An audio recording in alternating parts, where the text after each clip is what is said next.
আসসালামু আলাইকুম আর বুঝিরা ভাইজানরা ভালো আছেন তো সবাই ঈদ মোবারক জানাইতেছি সকালবেলা উঠিয়া ঘুমার থেকে ওরা নামাজ পড়তে চলে গেছে আমি পায়েস আর সেমাই রান্না করতেছি আজকে সকালে অনেক কাজ পড়ে গেছে তো এখন এটা হলো পায়েস রান্না করতেছি আর এটা সেমাই মানে ভিজাই ফেলছি দুধটা আগেই রান্না করে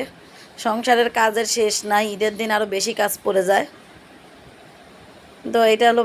সেমাই আর পায়েসটা এখনও চুলায় তো সেমাইটা দিয়ে দিতেছি ভিজানোর জন্য তা আপনাদের সবাই কেমন ঈদ কাটতেছে সবাই জানাবেন কিন্তু কমেন্টস করে তো এই সেমাইটা ভালোই লাগে বাজা বাজা এক হাত দিয়ে ভিডিও করতেছি আর এক হাত দিয়ে সেমাই দিচ্ছি একলাতেই সব করতেছি কি করব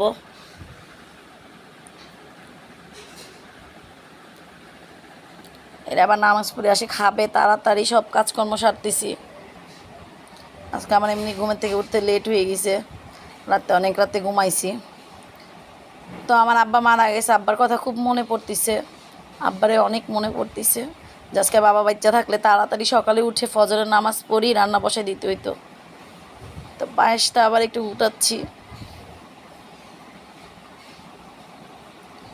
এ হচ্ছে আমার পায়েস অর্ধেক খাওয়া হয়ে গেছে লাস্টে দিয়ে ভিডিওটা করলাম আর এটা হচ্ছে সেমাই ওরা আইসি নামাজ পড়ে এসে রান্না করে ফেলছি পায়েস আর সেমাই দিছি এটা হচ্ছে পোলাও এটা গরুর গোশ রান্না করতেছি এই দুইটা আর মুরগিটা আমি টক দই দিয়ে ভিজিয়ে রাখছি রোস্ট করব